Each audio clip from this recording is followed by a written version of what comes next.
Banyak orang bertanya, apakah orang Kristen boleh memakan daging babi? Dan apakah menurut Alkitab berdosa jika kita melakukannya? Orang Kristen bebas makan apa saja. Daging babi, udang, seafood, sayuran, apa saja. Tidak ada yang membatasi kita. Dan video kali ini akan menjelaskan alasan mengapa orang Kristen diizinkan memakan daging babi. Dalam Perjanjian Lama, Allah memberikan hukum makanan kepada bangsa Israel. Perlu dicatat, Dia tidak memberikannya kepada semua orang. Dia hanya memberikannya kepada orang Israel. Dalam Imamat 11 ayat 7 hingga 8. Demikian juga babi hutan, karena memang berkuku belah, yaitu kukunya bersela panjang, tetapi tidak memamah biak, haram itu bagimu. Daging binatang-binatang itu janganlah kamu makan, dan bangkainya janganlah kamu sentuh. Haram semuanya itu bagimu.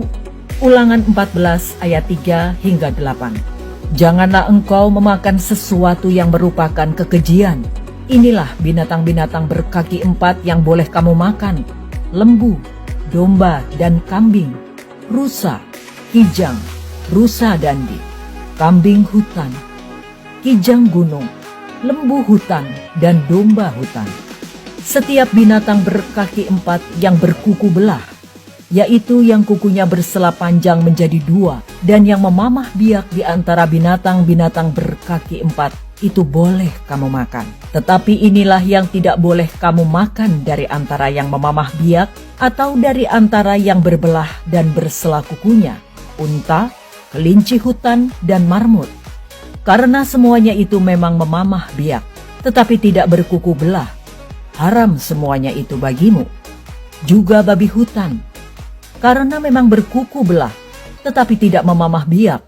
Haram itu bagimu. Daging binatang-binatang itu janganlah kamu makan, dan janganlah kamu terkena bangkainya. Ketika Yesus mati di kayu salib, dan tidak hanya mati untuk dosa-dosa kita, Dia menggenapi hukum Perjanjian Lama.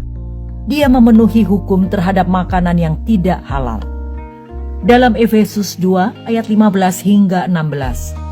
Sebab dengan matinya sebagai manusia, Ia telah membatalkan hukum Taurat dengan segala perintah dan ketentuannya, untuk menciptakan keduanya menjadi satu manusia baru di dalam dirinya, dan dengan itu mengadakan damai sejahtera, dan untuk memperdamaikan keduanya di dalam satu tubuh dengan Allah oleh salib, dengan melenyapkan perseteruan pada salib itu. Pada Galatia 3 ayat 23 hingga 26, sebelum iman itu datang, kita berada di bawah pengawalan hukum Taurat dan dikurung sampai iman itu telah dinyatakan. Jadi hukum Taurat adalah penuntun bagi kita sampai Kristus datang, supaya kita dibenarkan karena iman. Sekarang iman itu telah datang, karena itu kita tidak berada lagi di bawah pengawasan penuntun, sebab kamu semua adalah anak-anak Allah, karena iman di dalam Yesus Kristus. Roma 10 ayat 4. Sebab Kristus adalah kegenapan hukum Taurat, sehingga kebenaran diperoleh tiap-tiap orang yang percaya. Yesus berkata semua makanan itu halal. Kita bebas makan apa saja. Dalam Markus 7 ayat 18 hingga 19.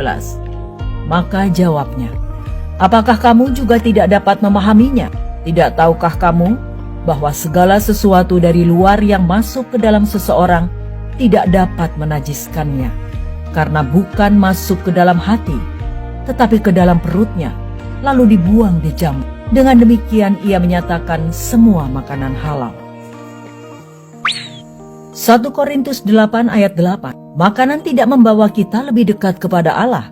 Kita tidak rugi apa-apa kalau tidak kita makan, dan kita tidak untung apa-apa kalau kita makan. Dalam Kisah Para Rasul 10 ayat 9 hingga 15. Keesokan harinya, ketika ketiga orang itu berada dalam perjalanan dan sudah dekat di kota Yope, kira-kira pukul 12 tengah hari, naiklah Petrus ke atas rumah untuk berdoa. Ia merasa lapar dan ingin makan. Tetapi sementara makanan disediakan, tiba-tiba rohnya diliputi kuasa ilahi. Tanpa olehnya langit terbuka, dan turunlah suatu benda berbentuk kain lebar yang bergantung pada keempat sudutnya, yang diturunkan ke tanah. Di dalamnya terdapat pelbagai jenis binatang berkaki empat, binatang menjalar, dan burung. Kedengaranlah olehnya suatu suara yang berkata, "Bangunlah, hai Petrus, sembelihlah dan makanlah." Tetapi Petrus menjawab, "Tidak Tuhan, tidak, sebab aku belum pernah makan sesuatu yang haram dan yang tidak tahir." Kedengaran pula untuk kedua kalinya suara yang berkata kepadanya, "Apa yang dinyatakan halal oleh Allah, tidak boleh engkau nyatakan haram." Beberapa orang yang lemah imannya mungkin tidak memahami hal ini, sehingga Anda harus berhati-hati untuk tidak memecah belah dan menyebabkan seseorang tersandung. Jika orang di sekitar Anda akan tersinggung, Anda harus menahan diri untuk tidak memakannya. Pada Roma 14 ayat 20 hingga 21. Janganlah engkau merusakkan pekerjaan Allah oleh karena makanan. Segala sesuatu adalah suci, tapi celakalah orang jika oleh makanannya orang lain tersandung. Baiklah engkau jangan makan daging atau minum anggur, atau sesuatu yang menjadi batu sandungan untuk saudaramu. 1 Korintus 8 ayat 13. Karena itu apabila makanan menjadi batu sandungan bagi saudaraku, aku untuk selama-lamanya tidak akan mau makan daging lagi, supaya aku jangan menjadi batu sandungan bagi saudaraku. Roma 14 ayat 1 hingga 3.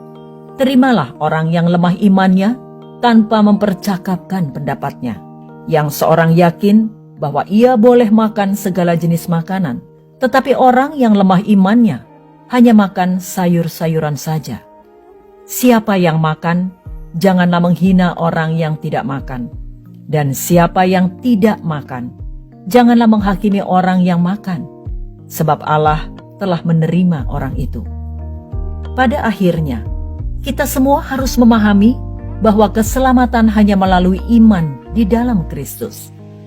Pada Galatia 3 ayat 1 hingga 6. Hai orang-orang Galatia yang bodoh, siapakah yang telah mempesona kamu?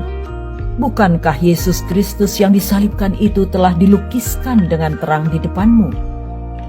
Hanya ini yang hendak ku ketahui daripada kamu. Adakah kamu telah menerima roh karena melakukan hukum Taurat, atau karena percaya kepada pemberitaan Injil? Apakah kamu sebodoh itu? Kamu telah mulai dengan roh. Maukah kamu sekarang mengakhirinya di dalam daging? Sia-siakah semua yang telah kamu alami sebanyak itu? Masakan sia-sia? Jadi bagaimana sekarang? Apakah Ia yang menganugerahkan roh kepada kamu dengan berlimpah-limpah dan yang melakukan mujizat di antara kamu berbuat demikian karena melakukan hukum Taurat, atau karena kamu percaya kepada pemberitaan Injil?